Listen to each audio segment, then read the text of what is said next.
Mac, what it looks like this year, I'm intrigued at this point. I'm intrigued by this offense, and they're putting a lot of stock here in Sean Mannion to try and Well, fix this thing.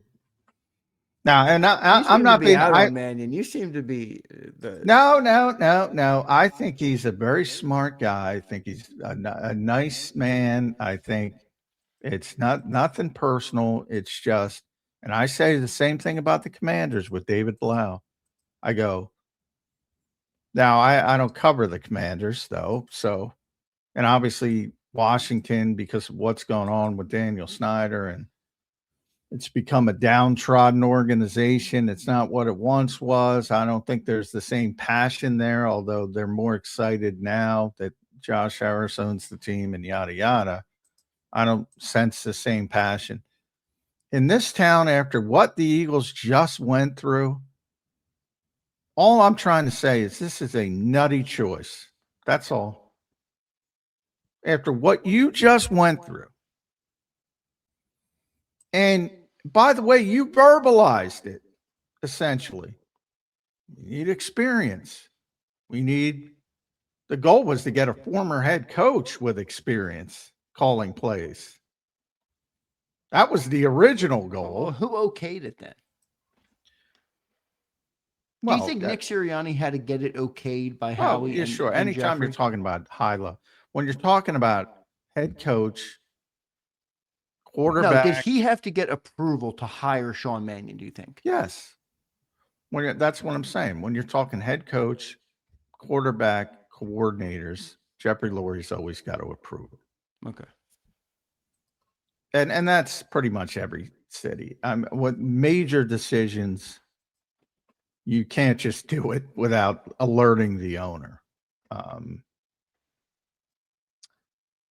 It's not the way it works. But so, obviously, but again, it's Nick's decision, the Nick's hire, and Nick's the one doing the political lobbying, saying, all right, we didn't get these guys, so let's restart this thing. And from that point, they like Sean the best, which it says a lot of good things about Sean Mannion, by the way. But again, for this team and this passion and this market, to have call-it periods to get the offensive coordinator up to speed with these expectations. Am I the only one who thinks that's kind of nutty? No, I mean, I think it is. I guess I've gotten, I'm like, not over it, but it's happened a while ago, so I guess I'm more at peace with it now. Well, I think that's, and then I call it normalized. We've all normalized it, right? To a certain degree. And every once in a while I go, why are we normalizing this? I had one of those moments when Vic said that yesterday. I'm like, you're talking about the call-it periods again. I'm like, you're trying to change a whole offense, and you got to worry about making sure the offensive coordinator is changing the whole offense, can call plays. Why is this not nutty?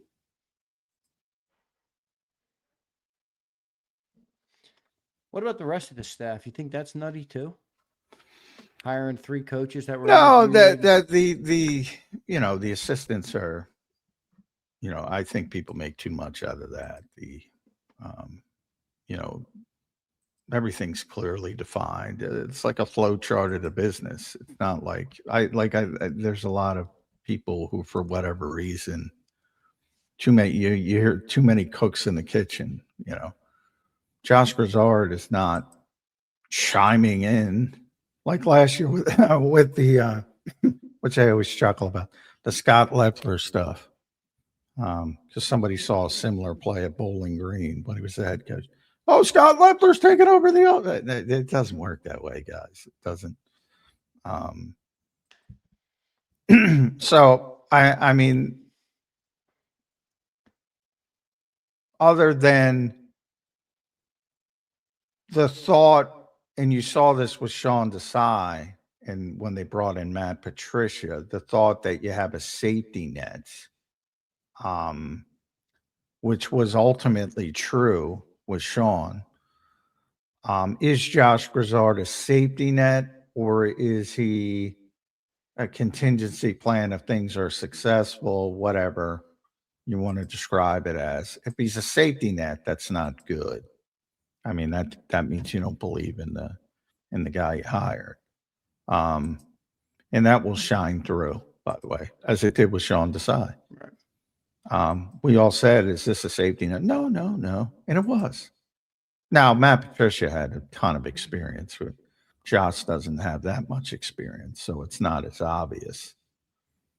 But that could be why they did it. But it's not like right now he's stepping on Sean Mannion's toes or anything like that. I don't know though. I mean, I do think position coaches are pretty important. No, I mean, I don't know. I look at like Clint Hurt, and I'm like, dude, that guy's clearly important, and he's got Vic Fangio. Obviously, he's not overstepping Vic Fangio. Oh, I'm not saying they're not important. No, I mean, know they're the that. guys. I'm just trying to gauge, like, is there other weaknesses on this offensive staff that maybe we're not seeing or have? Like, for example, Aaron Moorhead. He's been here for how long? Since Before Nick, right? Yeah, since Doug, last year of Doug. It's one thing for Devontae Smith and AJ Brown to look good. All right. I don't know But if Aaron Moorhead gets well, the credit for funny that. thing is, Aaron thought he was out of here in 2017 when Nick came in. Oh, well, he was out of here. It was sort of like Josh McDaniels was putting together a staff because he thought he was getting the Eagles job.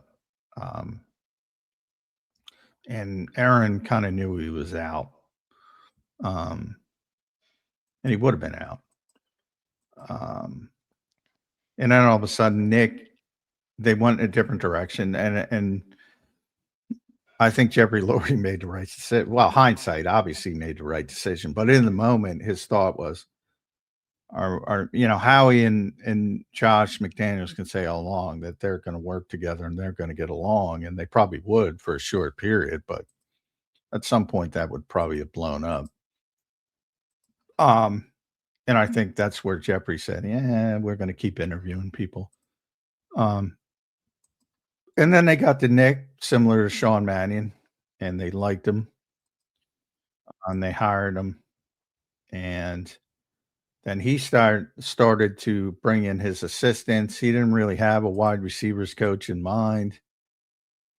Interviewed Aaron, and he liked him and kept him. And he's still here. But to your point about assistants,